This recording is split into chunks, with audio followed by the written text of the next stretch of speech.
Same flows, never judge my character. Base it on my area. Guess that's why the case closed. Rap or trap, no matter what. I'm striving to deliver what you order. From your pockets, you can call me Jeff Bezos. Yo, welcome to Let the Audio Talk with your boy Jupiter Star. What up, though? Shakir the engineer. And we here to bring you the good gospel. Yes, sir. Yes, sir. That shit funny. That's gonna be my catch. I ain't gonna lie. That's gonna be my catch, bro. I'm fuck with that, dog. But yeah. So yeah, man, let's start out. How your week been, bro? How you living? How you breathing? It's been up and down. I ain't gonna lie. Like I said before, it's been up and down. I'm like I said, it's I said this before the pod, but it's been like really good production and really good like my team is really doing good. We Well, y'all got forward. any new like content? Something you want Hell to? yeah, like shit. Of course, we dropped that Hemi. I'm Hemi. You know what I'm saying? Soup Gianni, we just dropped that. So that's really where we at when it come to content. Dre Barter, boom. Go get that karma and go watch that video out right now. You know what I mean? So the team really working hard. I got my boy Doc coming. He coming with a project. So the team looking good right now. But business wise, it's been probably the best since probably like a month and a half. You know what I mean? Like week wise, you feel me? And you talking about like in terms of engineering? Yeah, Okay, my clientele has been fresh. You know what I mean? I've been getting fresh new sounds. I've been getting more motivated clients. You know what I'm saying? Yep. And on top of that, we started to gradually grow more on what they need to be as artists, because like a lot of my artists were like stuck into just, all right, do I need to be in the studio every day? No. Like it was no system. Yeah, it was like just record. So I get that when you're in your beginning stage, but like we ain't in that no more. Let's work and work on the other side, outside of the studio. You know what I'm saying? And outside, and inside of the studio. So when Swoop is in here, when Dot is in here, I call it the nation sessions. You know what I'm saying? You know what I'm saying? When the nation's in here, it's all work no matter what it is. They recording, marketing themselves, posting the videos on Instagram. You know what I mean? Trying to find different ways of what they could do better inside their artistry, talking about different business moves. Like, of course, it's a team effort. So that's why we do all that, because we a team, but it's a little different than what I'm actually used to. Keep it G. Like, I'm actually not used to this as like usually it's just me, Beezy, and my man D Revival. You know what I mean? That's really like, all right. So that's like 3 people, but now it was like I got like 5, 6. Yeah. But it's like, but we all got structure. You know what I'm saying? Y'all got a role. Yeah, exactly. Which like, is important. Yeah, when there's no roles or there's no structure, like there's never gonna be any accomplishments. So like, I think that's kind of where I was back in the day. I really didn't have no structure for real. I didn't really have any like we had the motivation, we had the drive, but we didn't have the role to be like, okay, what am I supposed to do inside the team? It's like a quarterback with no play, exactly, or no coach, or like a running back with no. You know what I mean? You need niggas around you to kind of give you your position, your place. Yeah. And so in that experience, have you found that it's gotten easier for you being able to like balance the business with these other entities, or do you kind of prefer it being a smaller group, which is still a small group, but it's, you know, relative to what you used to? Like, yeah, because like even with it being still business oriented, it really have its benefits though. Yeah. You know what I mean? Because it's easier to navigate when everybody got their days. Mm-hmm. I mean, everybody got their times. Everybody is doing what they got to do. So say the question one more time though, because I want to answer exactly. So have you found it to be easier having these? Like having an extended group of people now, or did you like kind of prefer it when it was a smaller group? Okay. So versus 3, now it's like 6. Right. So when it comes to business wise, it's still 3. Okay. But when it comes to the brand, yeah, it's actually it's easier when it's people doing what they have to do. Okay. So when niggas know they role, it's easier, but if niggas don't know their role, It's chaos, and that's obvious, right? That's obvious. So you can have a whole basketball team, like you said. I mean, with football, but I'm going to basketball. Basketball. You have a whole basketball team, and there's no coordination of set plays. Yep. It's like y'all just out there the ball. hooping. Yeah, there's y'all just out there hooping. Hey, niggas at the rec, niggas at hype, and at that point, that's you getting reps, nigga. Like you're not really trying to play ball and trying to win something. There's no goal into that. Like going to the rec, I ain't got no goal to really win every game. Like that's facts. I want to go in there and get some reps and start breaking niggas down. Get like 7 a game. Yeah, for sure. Yeah, I want to go. I want to definitely go in there and compete and definitely get some wins. But I'm getting in there. I'm going in there and get wins for myself and get some reps for myself. Yeah. You know what I mean? So but when you on that team structure, I'm getting reps for us, as in like, okay, we have practice. Right. You know what I mean? We running over these plays, we're doing this. Even if it's like a small little club league, you know what I'm saying? Like, boom, we all doing the practice to win whatever goal we're chasing in this club league. So now you kind of seeing how people around you they're becoming more serious, basically. Yeah, like you seeing a turn, and I think a lot of it contributes to people being tired of losing. Yeah, but that's the thing, right? I love losing, and I don't mean I mean losing when it has no meaning. Right. So losing and it has meaning, that's one thing. Like the reps, you gonna lose when you putting up reps. If I'm saying you gonna miss a couple shots. You gonna miss a couple shots. But if you missing a couple shots and you don't even know why, nigga, I came to the studio and I spent $400, and then after that I dropped this project and I said I was gonna blow after this, and I don't know why I didn't. That's the and you know how many niggas say that. And that's the mentality we used to have, and now that's where our mentality now, and because it's still kind of like the same group with added people. Yeah, but. With our group now, we more on the side of, hey, even if we are dropping project, we're gonna drop this next one and bring the next one back up so that bitch can still win. And that's the thing with artists nowadays. Y'all have to understand about marketing is all about, it doesn't matter if it's old or new. It's what you want to market. You are in your own market, but you're trying to get inside of a field, if that makes sense. Like, you can create your own market as in what you're trying to market and what works best for you. And eventually you're going to keep trying until you see what you like to do and what your audience like you to do.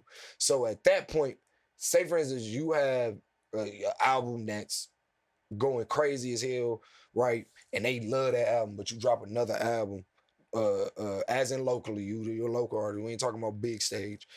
They love the project. I don't like to call y'all projects albums. Let me revert that, because some reason I want all artists to understand, don't call nothing an album. That's facts. Until you actually at that pinnacle of like your career. Yeah, like your brand. Your brand is not, to me, sell your music as like mixed projects, EPs, LPs. Yeah. You know what I'm saying? Like that. But if you're breaking through, and mind you, this advice doesn't you don't got to take none of this shit, because mind you, you can call whatever the fuck you want to call it. Like you can call an album, and you can call a project an album, and that be dedicated to you. Trust me. Hey, and nowadays shit has changed a bit. Yeah, you know, like what I mean? Anybody can drop an album nowadays. It's a little different. But what I'm saying is, on the perspective though, on the business side, don't drop an album until you really gain that market that you want.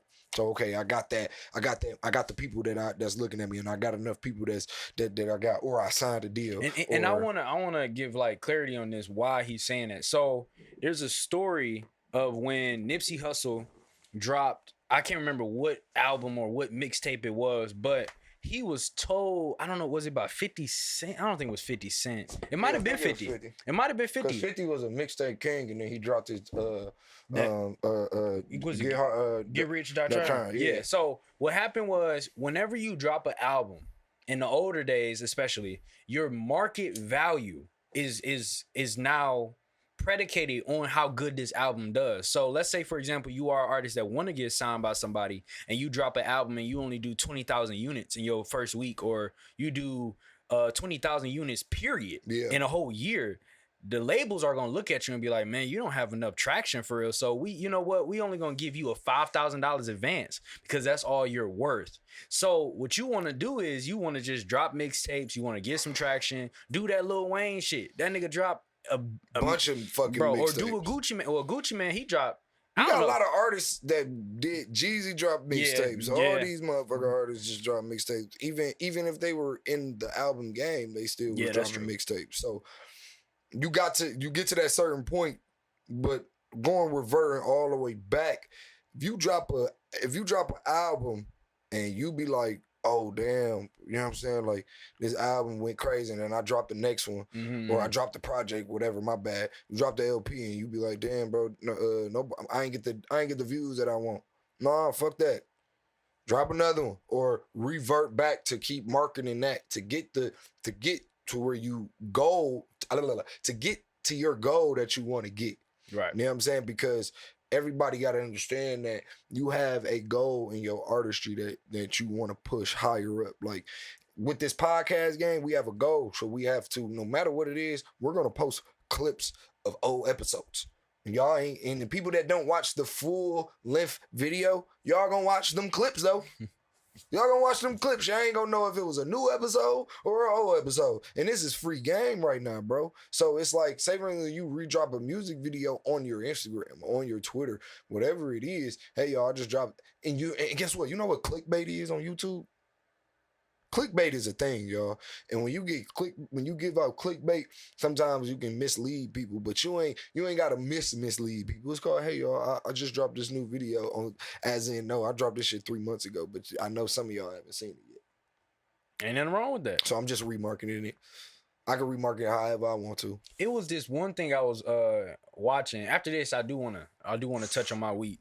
Yeah. Because we need to get to these topics. But it was saying how the reason why a lot of artists don't make it, and that's relative, of course, to what the fuck you want to make it as. You want to do 1 million streams, or you want to do 1 billion, or you only want to do 1,000 a month. That's up to you. But is that artists are too emotional. So if you drop a project and you put so much emotion in how good it does, and you say, oh man, this project ain't do that good. Now you tie your self-worth to this fucking project. But it's like, why would you do that when you got other people who are emotional that might not feel your project now, but they might feel it 10, 20 years later, or they may never. Who gives a fuck? Yeah, exactly. Just drop another one. Exactly. Or don't do music at all. Go be an engineer, go be a producer, but no matter where you at in the world, you are gonna have people watching what you do, and they may or may not like it. That's good. If everybody like your shit, somebody lying. If everybody hate your shit, somebody lying. Yeah. If you got a little bit of both, all right, you in the green. You in the green. You in balance. And that's what this shit is all about for real. Don't get discouraged, and don't put too much emotion into how something does. Yeah. Cause you never know. All it take, bro, is like 2 years down the line of songs. Like, what was that? Ah, damn, bro. What song was that? I can't remember. But point is, that bitch might blow 2-3 years later, and then you own. But at that moment, LMA did something like that though. Like she dropped something and then it blew up a year later. You know what I mean? It happens all the time because it takes like damn near 10 points of contact before somebody even click a link. You know what I mean? So when you take that in consideration, it's like, well, god damn, how much money you need to spend on marketing? All of it. Shit. God damn. Make you a fucking artist press kit for everything you... Facts. Make an artist press kit for every drop you make. For a single. I don't give a fuck. If you even got an artist press kit, update that bitch and be like, all right, just put the new shit on there. Because at that point, at least you got a formula and a format to where you can... Now I can send off to these different businesses and these different labels and all that, whatever brands, to really get people to know who I am and different aspects. Artists, y'all need to start thinking like brands. But how was your week, my guy? Oh, Can yeah. you shut that door? Yeah. Well, how was your week, my guy? Shit, man. Damn, we was talking about that. I love that topic. I ain't gonna lie. That was a fire ass topic.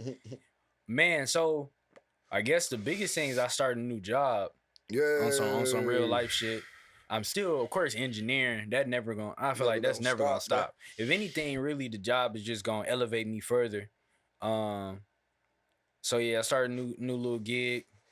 My baby dropped Now I'm saying it like it's an EP. Hey, shit, nigga, it kinda feel is. like it. It kinda is. We gotta gear up for that too. You know what I'm feel me? saying? So- we gotta gear up for this drop. You know what I'm saying? We gotta get ready. We got that's lifetime marketing right there. Yeah, that's lifetime right there. You know what I'm Hey, saying? niggas don't look at it, but your kids kind of are like they are a brand, bro. Yeah. Okay, so let's look at it You like can this. look at it like that. Like So- your family is business, bro. So how would you? Okay, boom, generational wealth. Basically. So it's So like that us nigga. procreating Uh-huh. will and if we don't procreate for a reason, then we fail. Exactly. So Exactly. why are we procreating? Yeah. So I can't say this, right? My dad got 9 children. He God procreated. damn. He procreated because he said one of them motherfuckers probably gonna be rich. Okay. That's what this nigga was thinking? Nah, I'm just saying. I'm like, damn, what- probably eternity Hey, or whatever. One of them niggas gonna be rich, but it's gonna make me broke as hell. Cause 9 kids, nigga. Fuck.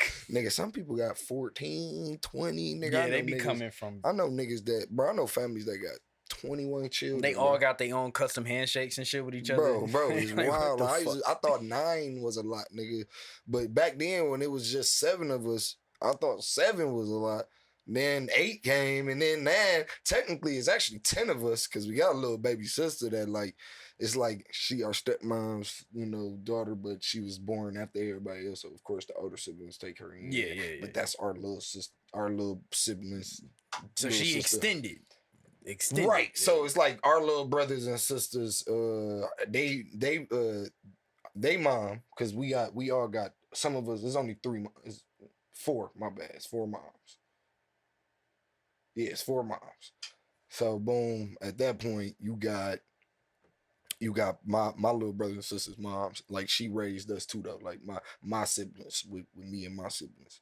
So boom, then she ended up having a child after my dad.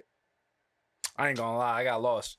She ended up having a child after my dad. I just got lost in all them kids. One of my dad's wife had a child. Okay. Had a child after. And then she was taken in.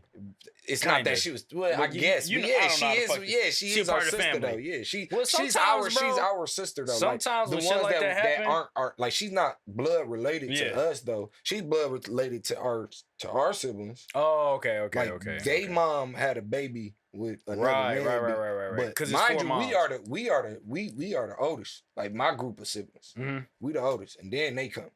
But boom, there you go. It is, 9 children a lot, but marketing, all that. I feel like the children could be a brand, like you said, like generational. Family is wealth, bro. Like, nigga, you about to have a family is truly wealth, and that's how I see it. You know what I'm saying? Because it's like, I told my girl this. I was like, I'm not gonna just give you a fucking ring.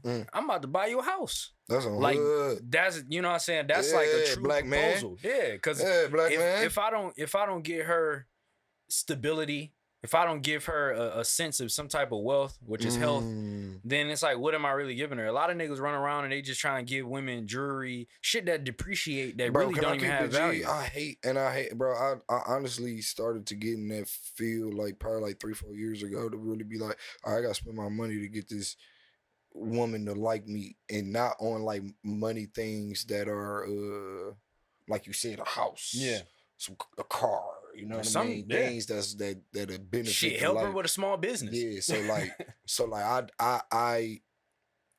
I got out of that once I met a young woman, and it just really changed me. And I was just like, yo, like, I'm actually, like, I didn't have to spend money. Like, it was just the time and the things that I was doing for my business. She was supporting me and honestly, the mindset at the time that I was in, she helped me out of that. You know what I mean? So like, looking and listening to that, like, that's true as fuck. Like, yeah. If we all gain that's what's the word, bro? I don't know. It's like genuine connection, yeah, or like whatever that word. It's like meaningful. It's like serenity. Oh, peace. Yeah, like between each other. Yeah, balance. Yeah, because people don't know how to really balance the relationship when they think about, oh, I gotta get them this. Bro, I love giving women flowers. And that's cheap as hell. But I know that it's the small things to do for women sometimes. Yeah. For me. And it be the smaller things for me that women do for me. Like, a woman could give me a piece of her motherfucking sandwich. At the time, like we just out. God, let me get it. damn. Let me taste bitch. that. Let me taste that. Yeah. Oh, shorty, let me taste something off her plate. We good. So we locked in. You know what I'm saying? We locked in. Like that's how I feel. Like it's the to me, I feel like men don't really value it. Some men do. Like I was about to say it depends, but some men do. But to me, I'm one of the men that don't. And I'm speaking from my perspective. I'm one of the men that value the smaller things because I know the small things for women. Because they always be like, because women they look into what is what's the other detail, word? Detail, I guess. There you go. Yeah. That's the word. They look at every detail. But sometimes they don't really comprehend the detail. The thing is, I notice with people is like it's so variable. Like because it's like what's small to you might be big to somebody else. What's that's why I say life is subjective. It's very hard to quantify that shit, but that's why I say life is subjective. Something else I did want to touch on, the studio. Yes. We got some dope shit coming. We got I'm just building a booth. Boom. Yeah, building a booth into the booth. Sanctuary Studios. Yeah, good look for the plug. What else? Brand ambassador. Very soon he dropping a project. 20, about to go crazy. Engineered by my guy. Yeah. I just dropped a song not too long ago called Abyss. Gotta shout that out. Music video. Go get that. Yup. I'm finishing up projects with a few artists. Me and 20 done. Ashley Sorrell, we just about done. We putting the finishing touches on her EP. UZ Rome, he's also on our team. He's our visual media specialist, but this nigga do everything. Dope. We finishing up his project.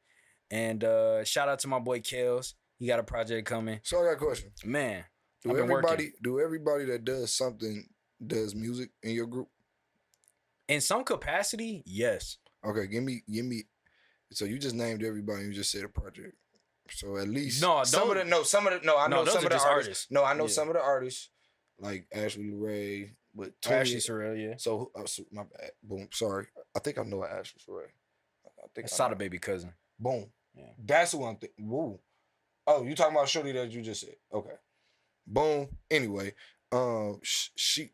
But what was the guy that you said he? So it's two niggas that's in my camp that we working on a project together. 20, he's our brand ambassador, and then he's an artist. Yeah, he's artist.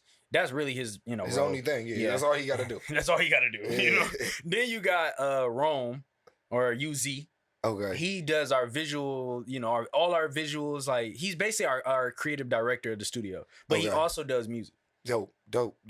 So how many people does music? That's I ain't gonna lie, everybody in my camp does music in some capacity, but of different genres. And one thing, what's the main genre that you could say everybody could collab on? I don't know if they could, bro. Like if y'all all could come together, it would be even if y'all just making a beat, somebody making a beat, it'd be alternative as fuck, bro. That's all I can say. It'd be alternative hip hop, alternative like R&B. It will for sure sound very alternative. Because every nigga in there like sound alternative as hell. You know what I mean? So I can't say. Okay, I can't say. Well, very soon though, I'm starting another podcast with the gang. You know what I'm saying? So go check that out as soon as they drop. Then y'all be able to get in touch with the team because we got a lot of interesting people that I wanna show off. Your little preview of your old podcast. You was sitting in the whip. Oh man, that shit was so long ago, dog. I had to go do some deep diving on my boy. You had to really find that, bro. Because we didn't even post that. What he got. Did we post that? Y'all, you reposted it. That's how I see it. Oh, okay, yeah, no. But I did a little bit deep dive. Man, we just got done hooping. That was me and my man's Jew. And we was just talking, some shit in the car. I don't even remember what the fuck we was talking about. Yeah, we got to get one person I want to shout out right now. While we talking about people, I want to shout out Rose, the engineer. Oh yeah, my guy Rose, bro. I want everybody to understand when he talk on his Instagram, we be talking some real facts. Facts. The thing, and just not about engineering, we talking about life. And that's why I want everybody to understand. Like we talked about this in the beginning of the pod. I mean, in our first episode, we said, look, sometimes artists do feel like we ain't therapists, but you know what I mean. But y'all help us too when we hear those, because mind you, we know how to disconnect from y'all problems. You know what I mean? I'm gonna keep it. You gotta learn. I can hear somebody's problems and be like, on to the next. I don't try to take. Now when it comes to your artistry, that's where my I become a magnet. Yeah, your energy really Yeah, goes like there. I'll be like, fuck. Sometimes I'll be like, this nigga do need help. Let me talk. Let me say something. Let me about be this. alive. Let me, or cause they'll call me and let me, you know what I mean? So I'll be like, cause so I definitely understand the connection that you want with your engineer when it comes to different things. So that's why I'm like starting to realize, like, all right, man, these artists really need our help. Like in a lot of aspect, and we need their help in a lot of aspect. And that's why, like, my team slogan has always been, and y'all notice, if y'all go back to FTE days, help the helper.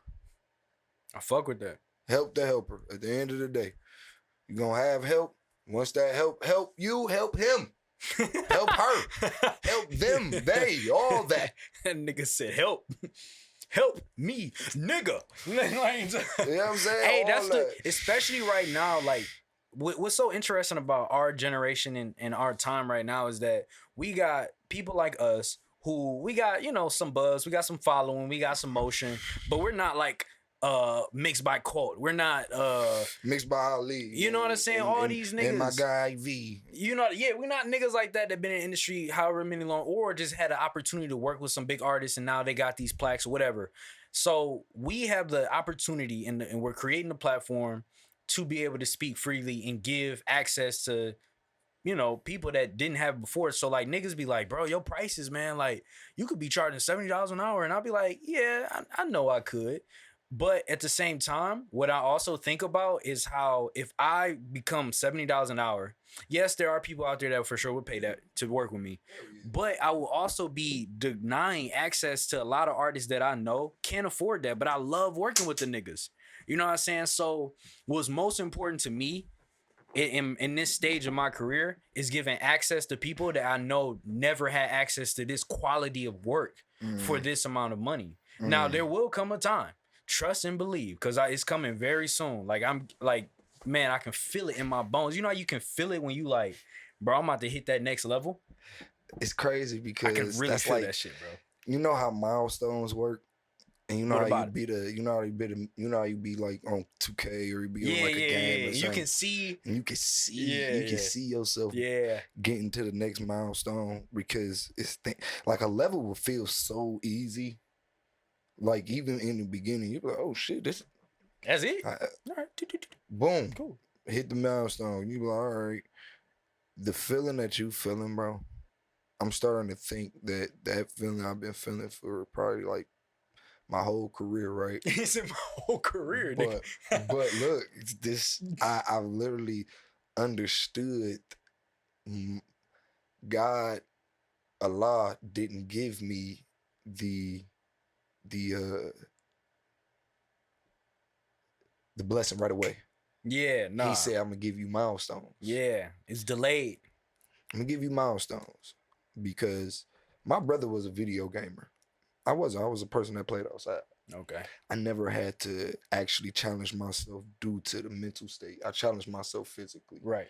Which there's still some mental. Right, but mind you, but I know what you mean. As a child, you can quit physically. Because mentally, if you break, because I wasn't a child, I didn't become a mental, like I didn't become that physical mental child until I hit like 8th grade, because you know that's kind of normal though too though, right? For real. But certain children, in my opinion, like that, were more advanced, that have that like I have a little cousin named Noah. He in my opinion, he's smart as hell because I know it because he played video games. Yeah. And you have to strategically think with your mind how to beat this level. And all you don't that. need your body, you just need your thumbs, but you need that intellect. And guess what? It goes back to where I didn't start to learn that really until 8th grade, but it didn't start honing in until like 11th. Yeah. So I had to learn it in 8th grade because you got it. You know what I mean? You messing up and being hard headed and shit and all that. So. But once you get to 11th grade, I mean, and guess what? What really ticked the jar was my mom was like, yo, I'm done with you in school. All I need you to do is graduate. I'm not about to hound you no more. You fail. It is what it is. Fuck it, nigga. I was like, at first it was like, all right, bet.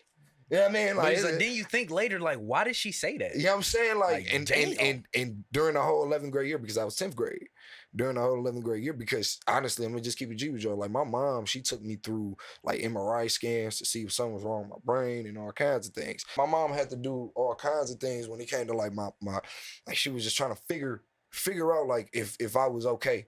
And she, you know, I went to therapy and all kinds of things. And hey, my mom did that same shit to me too. Bro, no cap. But guess what? It was one day. And if it's a vague memory, I think we were just sitting in the counseling office with all like the people that did the scans and all that, whatever. And they were just like, it seems like he's perfectly fine. It's like it's just like nothing's wrong. And he was like, they was like, it just seemed like he don't care. It's just like this nigga don't want to be in school, or he just don't give a fuck about.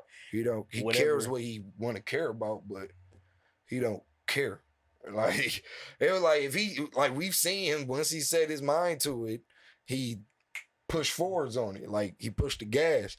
Like I wasn't the best at math, but once I wanted to be like, yo, I need to learn this, bro, because this is mandatory for me, right?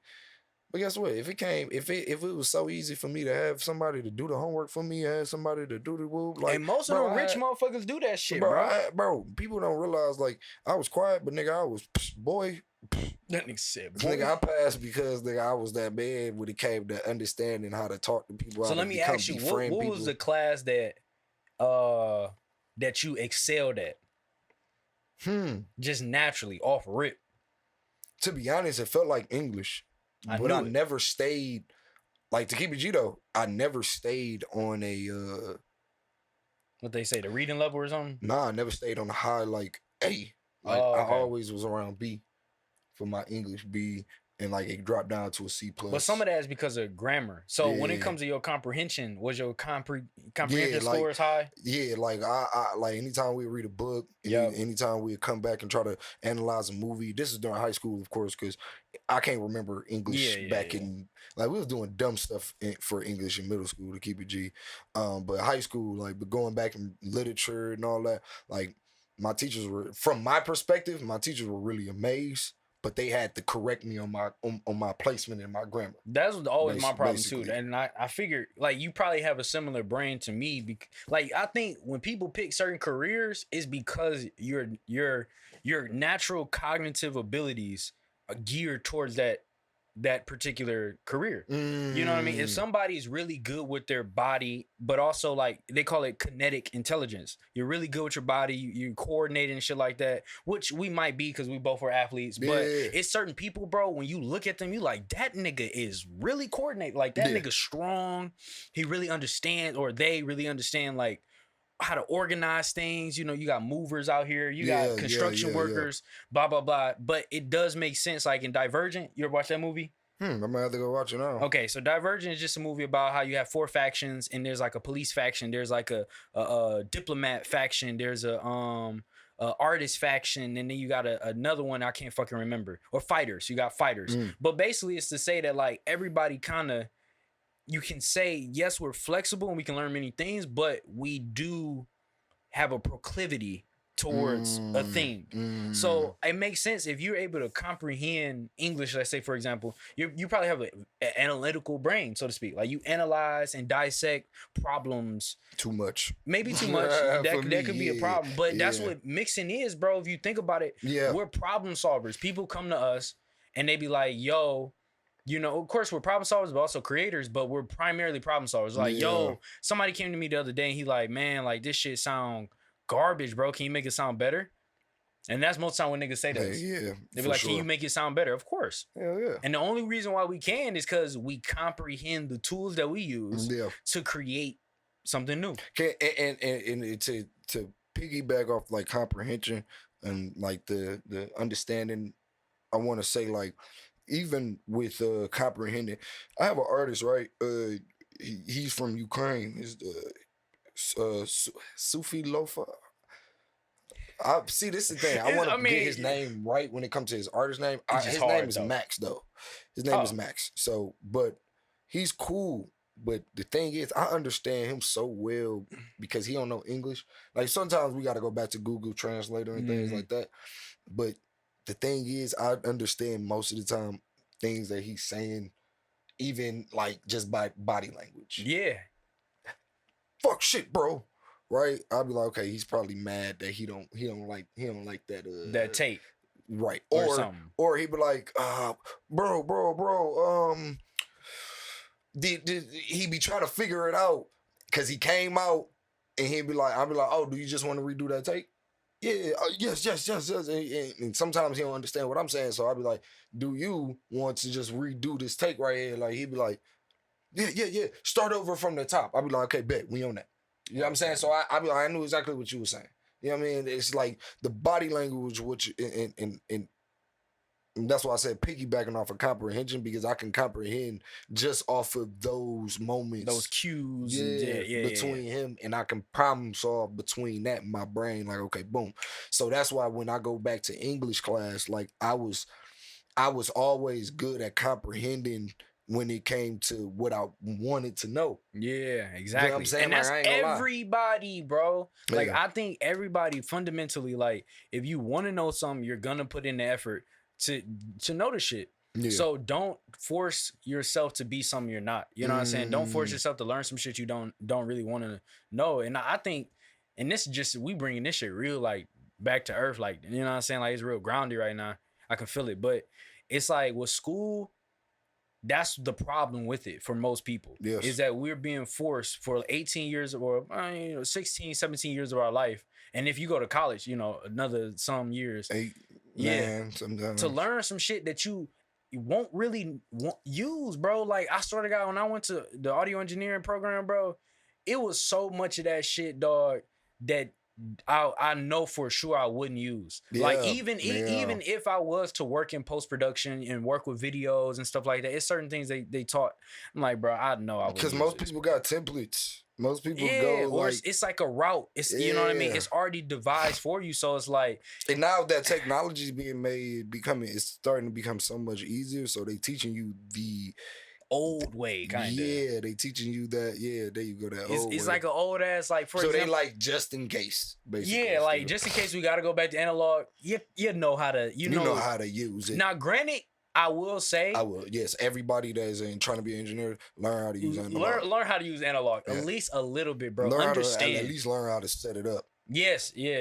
At least understand routing, bro, because that would never go away. Even if it becomes all digital and it's in our fucking brain or something, you still gotta route shit. But guess what? Y'all got YouTube nowadays. I call it YouTube University. That's exactly. And we a part of it, so we giving y'all some of the gems already. Hell yeah.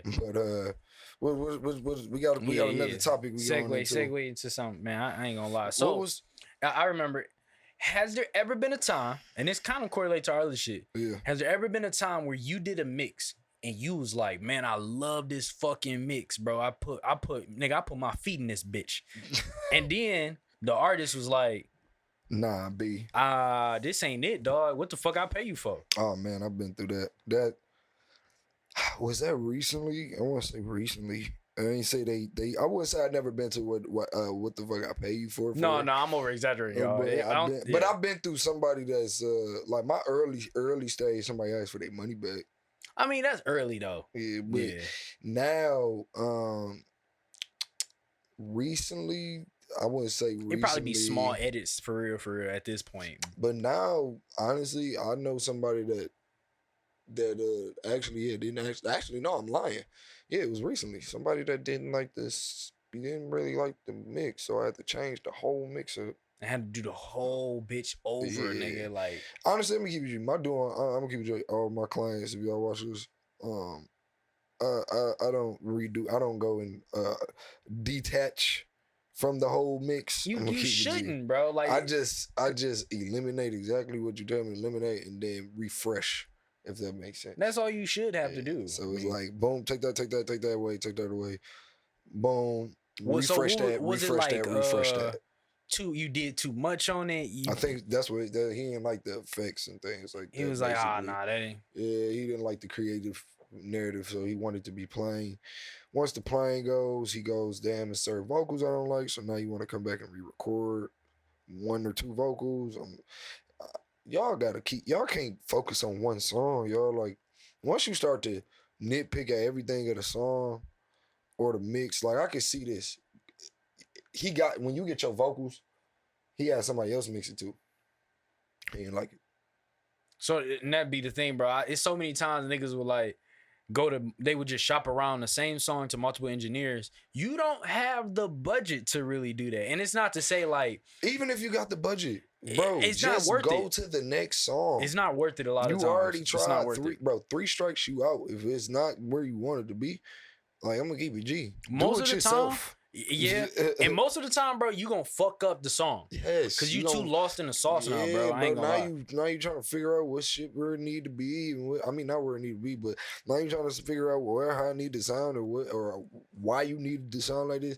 But sometimes, say for instance, you get on the second try and you be like, that's exactly what I want. Stick with that person right when you get it.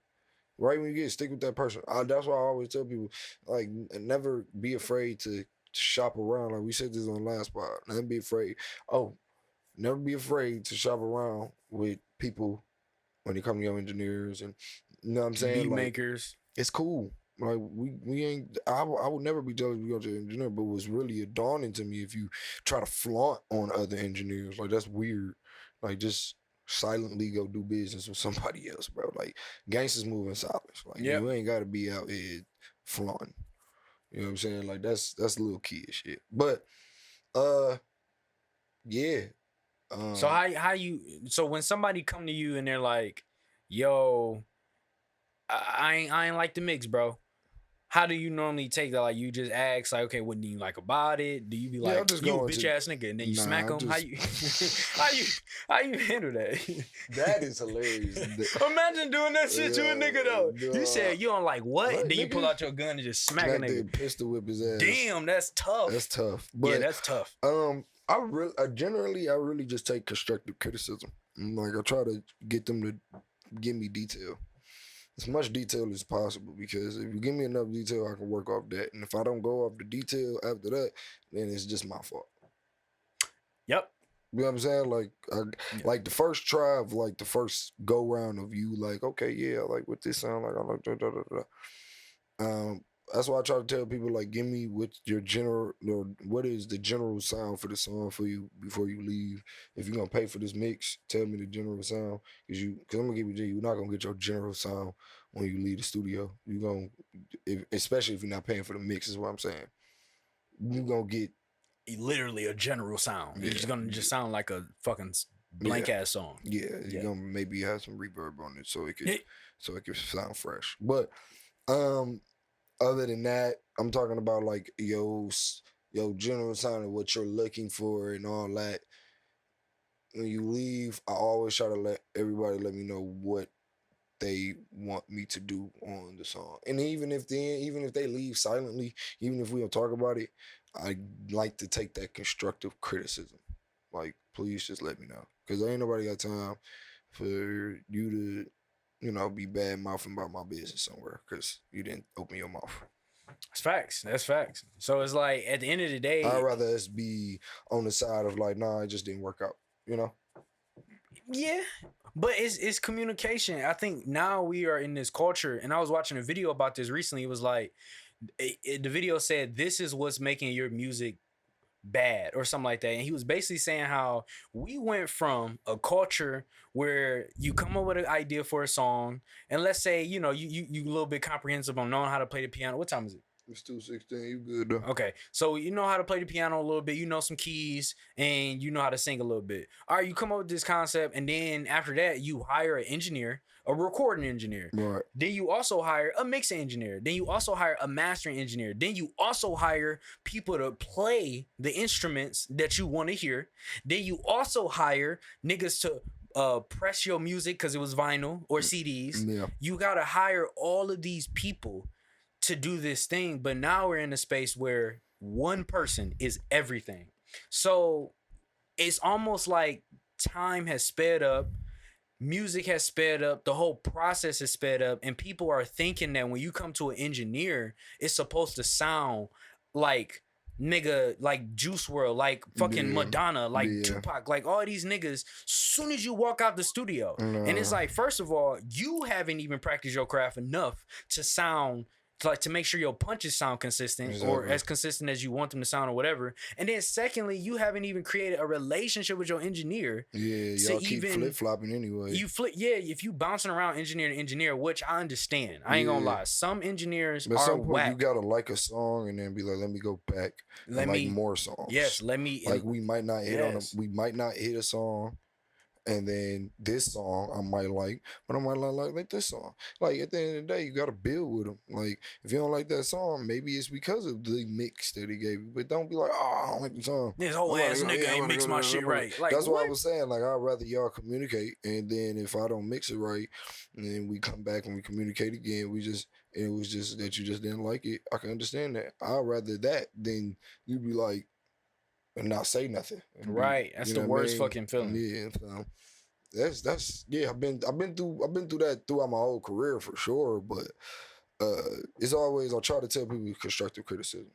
You ask for constructive criticism from your engineer, you gonna get better results. And I've been noticing like lately, my clients, bro, I've been feeling more. I understand building like a personal relationship with your clients and how important it is, because I like last night, a guy, he booked a session, he canceled. So I had another session before that, and me and him been talking about making a song together. And I was against being an engineer and making songs with your clients. I was one of them engineers where I was like, no. I don't do them. Huh? I don't do them. Yeah, I was like, no. But I'm not gonna lie, it turned out fire. Like the song turned out great. It probably would. Our relationship was like even it deepened in terms of like now we have a bond, not just on some funny shit. I just don't do music, period. Right. I mean, but you like also that. Not an artist. Like I'm an artist who became an engineer. There you go. You know what I mean? So I'm just so it's different for me. It's different for you, the perspective. But for me, I'm like, I understand why sometimes that happens. And I think the higher we get in music in terms of like our careers, who we're around, right now, I call this volume, like it's a business of volume. It's like how many clients can you get in a week, in a month, in a year for you to make your bread and also still maintain your quality. But I want to get to a point where I'm not worried about volume. I'm purely worried about quality. Royce the 5'9" does not think to himself when he book an engineer or whatever, damn, this nigga charging me $100 an hour. It might hit him a little bit, but he just thinking, I want to make great music. Yeah. So I'm gonna pay whatever it is, and he locked in with this engineer for probably hours upon hours. And this engineer is locked in with him for hours upon hours, which means he's not locked in with other clients. People don't understand. Like, we get bubble guts when it comes to just being locked in with y'all, period, because we want to make sure the next song is perfect, even if the first one. We be like, oh, shit, okay. I ain't gonna lie. You know what I'm saying? Like, I still get bubble guts around Swoop and Beezy. Because you are in competition with yourself to be a better version of yourself every single song. Yes, and people don't understand that. Like, it's not like these engineers are out here intentionally trying to be ass. Nobody's trying to be ass, bro. People just don't got the ear, bro. It's either they ain't got the ear yet, they need some more training. I'm gonna keep it G. Just like some engineers ain't got the ear. Okay. Maybe I'm being a little too sugar-coated.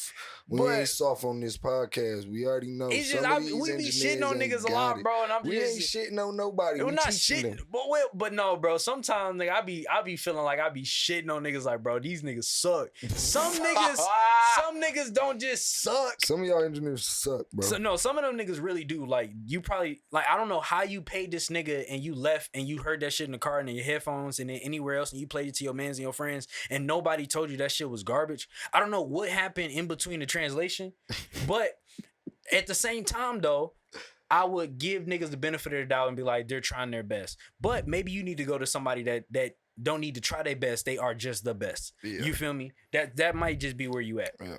Now, there have been times in my experience where a client I never got a client that didn't like the mix per se, but it's always just like a few little pieces. And at that point, but here's what irritates the fuck out of me, right? If we on mix 4, and it's like now you just nitpicking the mix and you just saying like, oh, can you do a little bit more of this or like, and you just want to hear what it would sound like. It's kind of annoying at that point because it's like I'm not hearing what nothing sounds like. It's called, You better be positive because after 4 revisions, bro, that's kind of crazy, bro. At that point, bro, I suggest you might as well just go to another mixing engineer. Not even that, because a lot of times, bro, it just be like, it might be the most minor of minor shit. Yeah, like if you Kanye couldn't get a bass line that Timberland was doing, and he kept trying to go. Did he go to Pharrell or something? Yeah, he go to all these different producers, all these different. Why the fuck you ain't just go to Timberland? And then he end up going to Timberland, and guess what? Gave him that bass line. Exactly. So like, y'all be looking for sounds and stuff and be nitpicking that thing. Look, I'm gonna keep it G. Be your own sound. Right? I can see if you implementing sounds, but be your own sound. Be your own sound. That's it. Create your own sound. Create new sound. Do something that's gonna be different because we got a lot of the same niggas out here, okay? But what was our next topic? Oh, you want yeah. I wanna go into something about life again, but you said engineers getting another job and all that earlier. I touched on it a little bit.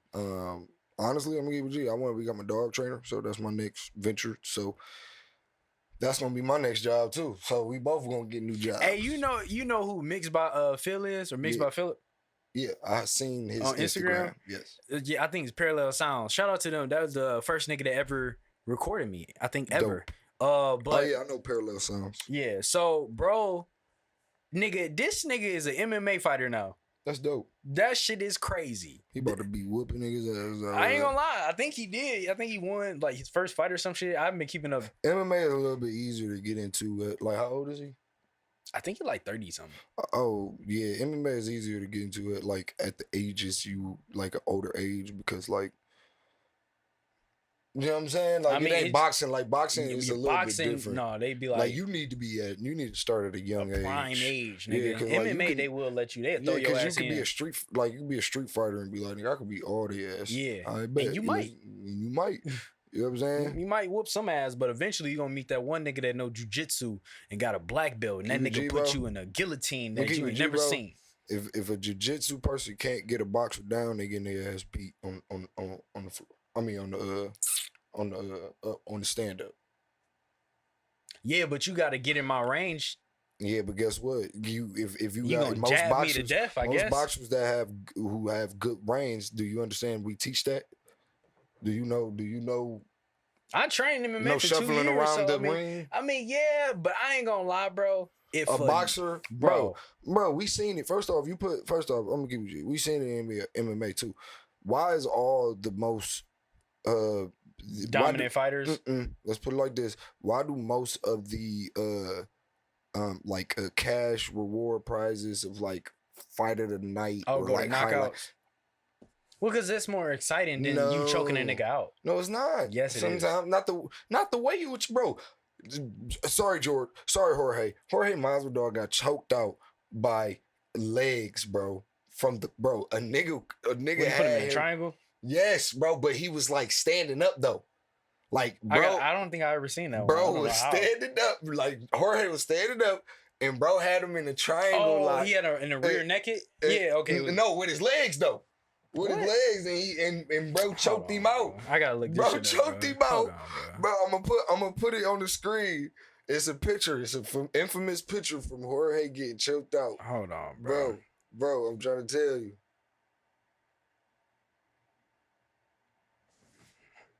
But what? So what are you? What? Oh, you found it, nigga. Bro, that's not Jorge, is it? That is Jorge Masvidal. Oh, he just had his hair. He had a haircut. This is younger days. Bro, this is like I think that's crazy choke, bro. That's a crazy choke. I've never an inverse triangle choke, bro. Nigga, what? So that's what I'm saying. And he's a striker though. That's what I'm saying. So he's a striker. So I take that in that perspective, right? Why don't jiu-jitsu get more? I'm trying to tell you, jiu-jitsu. Look, you gotta get that person. Look, John Jones. I'm gonna keep with you. Greatest fighter ever. He said it himself. He said if he doesn't get knocked out, he believes he win that fight between Francis and Ngannou. Well, yeah, that's so a nigga gotta get me down first. He's saying if you charge at me, I'ma hooking you. Boom. No, boom. What he's saying, what jujitsu you in charge of the nigga? That's more wrestling. But I'm just saying, regardless of that, John know jujitsu too. He's saying that because Francis will gas out. He's saying Francis will gas out, and that John technique would dominate the rest of the fight. That's why he's saying that. No, that's a fact. I'm not, but at the same time, understand the statement he said. He doesn't get knocked out.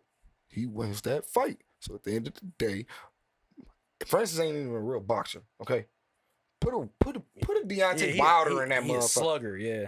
Put a Deontay Wilder in there. I ain't gonna lie. He touching your chin, John.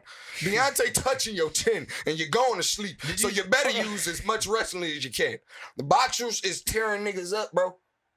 Tearing all that jujitsu, get all that jujitsu shit out of here, man. I love it. I watch it. I love the UFC. I love it. But guess what? The boxing is because guess what? We got a great fight coming up. Crawford versus Earl Spence. That's gonna bring. That shit is fire. It started with Ryan and Gervonta, and so boxing is coming back.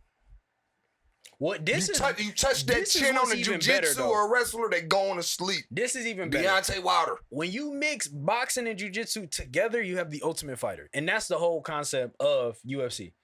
You mix grappling and you mix boxing and you have the ultimate fighter. Yeah, that's mixed martial arts. Yeah, boxing is a part of that because you get kickboxing and all that. Yeah. Izzy, I ain't gonna lie. Izzy doesn't win that fight because he kickboxing and all that, right? When you talking about? Oh, right? Fuck no. I think John will whoop his ass, bro. I'm not gonna lie. But because if Izzy had the Pereira power, if he had that size, because if you put Pereira and Izzy together versus John, you're getting killed, bro. Bro, I ain't gonna lie. Kickboxer at that is, bro. I'm sorry. Kickboxers are whooping any wrestler's ass, other than if they not in their weight class. Because I've seen it. Israel went up a weight class and he got beat up by bro, that Russian nigga with the red hair. John? No. Nah, he a Russian dude with red hair. I forgot his name. Yeah. But he went up a weight class, got out wrestled. But he should have stuck to his game plan and kept distance. Yep. Yeah. Yeah. So. Yeah. But and he couldn't really keep distance with John because I mean gonna close that distance. Yeah, he gonna close John it. Really knows how to slip punches. He's really good at that. His defense is he's really good at that. Like really that whole step arm thing, like get the shit out of the way. Like I love the nigga, greatest fighter to ever live. Like very, very like talented. In my opinion, when it comes to just finding a way to whoop a nigga ass, to kill a nigga. Probably sorry for the derogatory, but to kill and not to be kill mode. John Jones. Oh, okay. Let me ask you. So, did you see that question that was like, if you put Tyson Fury and John Jones in a room, he's killing him. You think John Jones will kill? Bro. We talking about survival. They got to put that fight together. Survival. We talking about survival, bro. We ain't talking about straight ends and you know what I mean. We in the room. Come on, duck him up. No, survival. Do you understand? John broke an arm in a fight versus somebody who literally, he did break his arm, and then he broke a toe, literally whooping on a guy. You talking about survival? He's going to mop Tyson in the room, bro. Yeah, he's going to mop him. He broke his toe versus Chael Sonnen. He broke his arm versus Vitor Belfort. Bro, I'm trying to tell you, survival. He's mopping Tyson, you're getting mopped, and we gonna end it like this. Yeah, Tyson. Boxers, yes, I got y'all in the ring and in the octagon when it comes to technique and knocking some niggas out. But Tyson, put John Jones in the room with you out of survival, bro. And sorry, that's my black brother. And this nigga tripping. That's my black brother. I'm definitely not going with no damn white man. Sorry, but look at me. You're getting mopped. That's a tiger. That's a tiger versus a lion. Who's coming out? Out? You know bro? What's crazy? That is kind of like a tiger versus a lion. Who's coming out, bro? Damn. He's coming out of that woodworks. He's the tiger, bro. John is the tiger. Tigers are isolated. John has isolated himself so much, bro. He went through hell and back. Tigers done been through hell and back. Literally, lions live in paradise. Hey, you should be the damn promoter for the fight. What the fuck? Make me the promoter. I'm trying to tell you, Tyson, you getting mocked. Oh, but man, look, shit. It's we had a good ass conversation. I ain't gonna lie. I think that was fire. It was a good day. Yeah. But we touched on a few topics. But hey, look. Book with Sanctuary Studios, you feel me? Book with in-house studios. You feel me? We get into it, so let the audio talk, man, with security engineer. Jupiter Star. Catch a shell to the scallop. I'm the type to Peter pop off at a nigga like the past. Strike off Henny Hen, Benny Hen. She anointed dope nigga. Got her snoring 10 what I scored. In a Benny Benz glass tinted with a foreign. It's a faucet on my wrist. Peter Poppy spring water.